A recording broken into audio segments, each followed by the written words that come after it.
Oho, mtazamaji wangu kwa bashasha na bashawi, ni malango ya saa 8 alasiri, na kama kawaida leo ni siku ya Ijumaa, tunazama ndani ya makala ya lugha, na leo kwa tunauliza neno branding kwa Kiswahili ni tazama.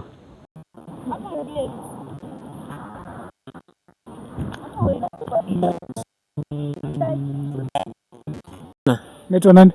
Najulikana yako kama Chonouma. Ela. Tuambie kama umeanza poa. Karen. Okay, Karen. Sheila. Yo kaka, vipi? Niko poa sana. Hebu niambie jina. Naitwa DP Comedy. Teresa. Na wewe unaitwa nani? Fatuma. Branding. Sijui. Ujue. I don't know. Tuanze na Sungura. Branding kuezeka. Ezeka. Branding. Ai Mesema branding. Sema naoma kidogo. Branding ni sema ni kuweka, acha sema tu kuweka. ni ngumu.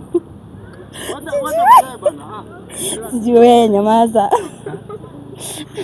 Ati neno Branding kwa Kiswahili ni?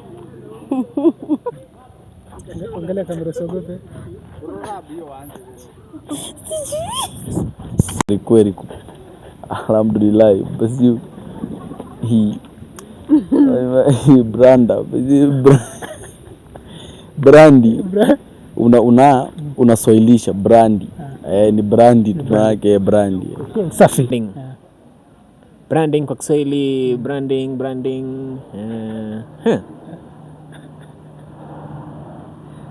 Ni ngumu kakangu. Ngoja. Kupiga muhuri ama